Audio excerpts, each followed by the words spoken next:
मैं हँसती हूँ ताकि घर मुस्कुराए, मैं चुप रहती हूँ ताकि कोई तुनक न जाए। मैं थकती हूँ पर कह नहीं पाती क्योंकि गृहिणी हूँ, हक नहीं जताती। हेलो एवरीवन, आपका स्वागत है मेरे ब्लॉग में। तो चलिए ब्लॉग में आगे बढ़ते हैं। अगर बात की जाए होम मेकर की तो सबसे पहले हम सबके दिमाग में एक पिक्चर आती है कुकिंग करती हुई एक सिंपल लेडी की जिसे जस्ट हाउसवाइफ कहते हैं। लेकिन क्या इन सब कामों को करना ही हाउस मेकिंग कहलाता है या ये इससे भी ज़्यादा कहीं है? ये सवाल मन में इसलिए भी आता है क्योंकि हमारे समाज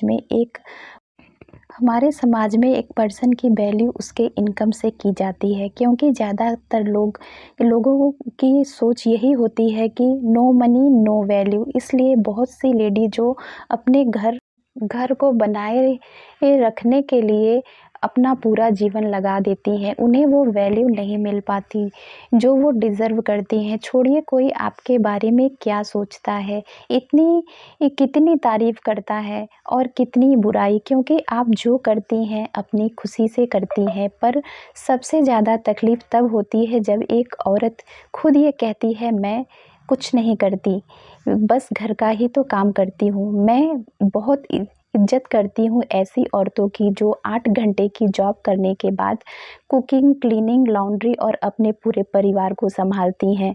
बच्चों के साथ एक काम और भी बढ़ जाता है। घर ही एक ऐसी जगह है जहाँ हम रिलैक्स और अपनों के साथ खुश रहते हैं, और मकान को घर बनाने में सबसे बड़ा योगदान होता है हम होम मेकर्स का। आज के टाइम में हम होम मेकर्स की ज़िंदगी भी बहुत आसान हो गई है।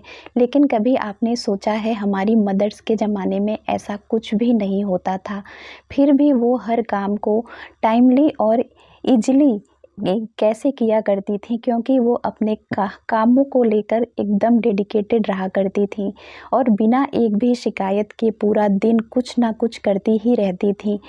शायद तब हमने कभी रियलाइज़ नहीं किया कि जिस घर को हम सब रोज़ इतना फैला कर जाते हैं, वो रोज़ उसे साफ़ करती हैं, फिर भी चेहरे पर हमेशा स्माइल ही रहती है। तब हमने भी कभी उस काम को उतना वैल्यू नहीं दी। वो तो खुद होम मेकर बनने के बाद ये रियलाइज़ हुआ कि बिना किसी शिकायत के वो अपनी हर ज़िम्मेदारियाँ निभाती गईं।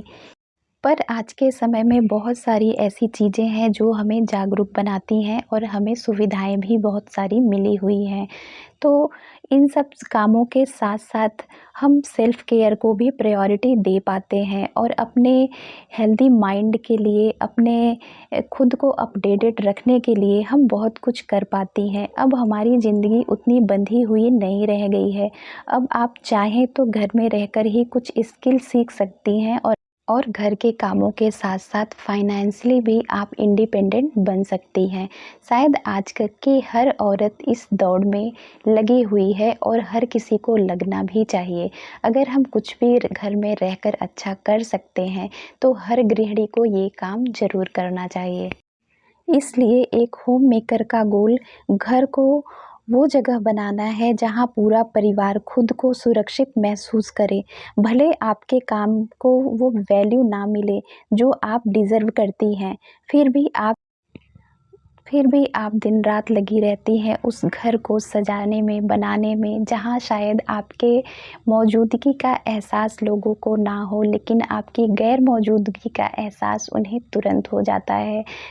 घर एक ऐसी जगह है जहाँ हम सुकून फ़ील करते हैं, जहाँ आकर हमें लगता है कि इससे बेहतर जगह तो कोई हो ही नहीं सकती।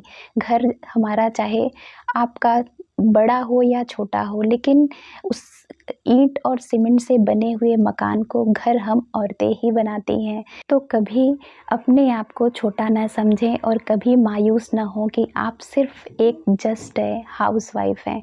आप वो औरत हैं जो घर को घर बनाती हैं। आप वो औरत हैं जो रिश्तों को सँभाल कर, सहेज कर रखती हैं। और आप वो औरत भी हैं जो घर में रहकर अपने आप के लिए कुछ अर्न भी करती है। तो अपने आप को मायूस मत कीजिए और प्राउड कीजिए इस बात पे कि आप होम मेकर हैं। तो आज का ये ब्लॉग मेरा अच्छा लगे तो प्लीज़ लाइक कीजिएगा, शेयर कीजिएगा और मेरे चैनल को सब्सक्राइब कीजिएगा। मिलती हूँ नेक्स्ट ब्लॉग में और मुझे मोटिवेट कीजिएगा ऐसे अच्छे कंटेंट पे काम करने के लिए। तो प्लीज़ मेरे चैनल को सब्सक्राइब ज़रूर कीजिएगा।